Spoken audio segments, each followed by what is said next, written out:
Last February, Jonathan Hayes of Fort Kent set out on a 7-day solo sled dog expedition. His intent was to honor Togo, the legendary sled dog, and musher Leonard Seppala, who together delivered a life-saving serum to Nome, Alaska to combat diphtheria in 1925. Their story was told in a 2019 Disney movie called Togo. Togo was eventually brought to Poland Spring and died there. Hayes mushes a team of sled dogs all descended from Togo. This expedition was his way of honoring the rich history surrounding Togo's epic journey.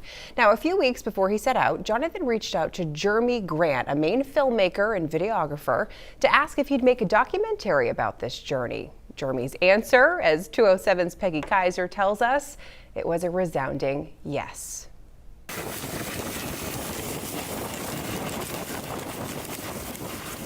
And I get this email, hey, I know you probably get this all the time, but I'm going on this big dog sled expedition.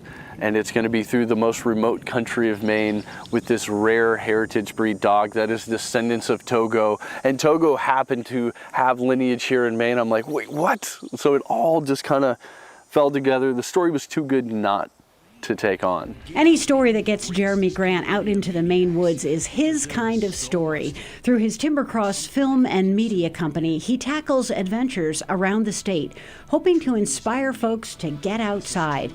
Jonathan Hayes asked just the right guy to document his expedition. But I loved John's passion. Yeah. I loved his dedication and his willingness to tackle something that no one else had done. And I loved that it involved not just him. It was a solo expedition. Each day on the trail, he would do 40 to 55 miles or 20 miles, whatever each day required by himself, with very limited help or assistance. But it took a community of friends and people that just cared about this project to help orchestrate, to help guide him through these remote places in Maine. The expedition started in Fort Kent, often traveling in parts of the woods where there weren't even logging roads, and the team had to sometimes break their own trail. They stayed at hunting camps along the way. When word spread about the expedition, hunting camps offered lodging, a meal, even raw moose meat for the dogs. Thankfully, I had a lot of great woodsmen, people who really know the North Maine woods, who just jumped on board. And when I finished a section, and I was at a sporting camp, the owner of that sporting camp or the Allagash Ranger would sit down with me with my Maine Atlas and Gazetteer from Delorme and help me plot the next day's travel.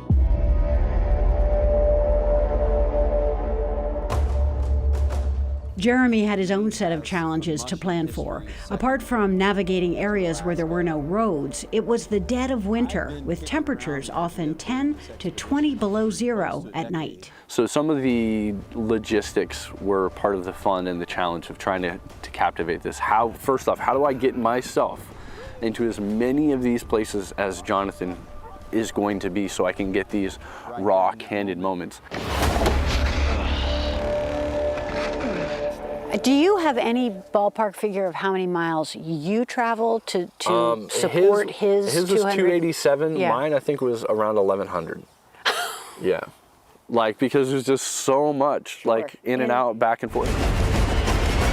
8 dogs, 285 miles with all this gear. Maybe I'm asking too much. Jeremy equipped Jonathan with a camera and relied heavily on a drone, not only to capture the team, but to locate Jonathan from a distance, as they often traveled after dark, with only a headlamp to light the way. Jonathan doesn't have an active GPS tracker on him, so I have no idea where he is. We have radios. He used it once and it worked for 7 seconds. Man, I don't know if I'm gonna pull this off. The drone was a huge part in the documentary because it just allows you to see the grand scape and scale of some of these places in Maine, and just to give you some unique angles of the remoteness of him going in. But I know we got one more day in this, and we're gonna do today. Jeremy says they became like brothers, one man on a mission to honor a legendary dog, the other determined to document that mission and capture the spirit and determination it takes to navigate the North Maine woods. What do you want folks to get out of this documentary when they watch it? I want people to be inspired and educated. I want people to be inspired to do something that might be unique or different just follow a passion that they want to do. Who cares what anyone else thinks? What are you most interested in? How can you be the most you can be? For John, you need to strap that man to some dogs.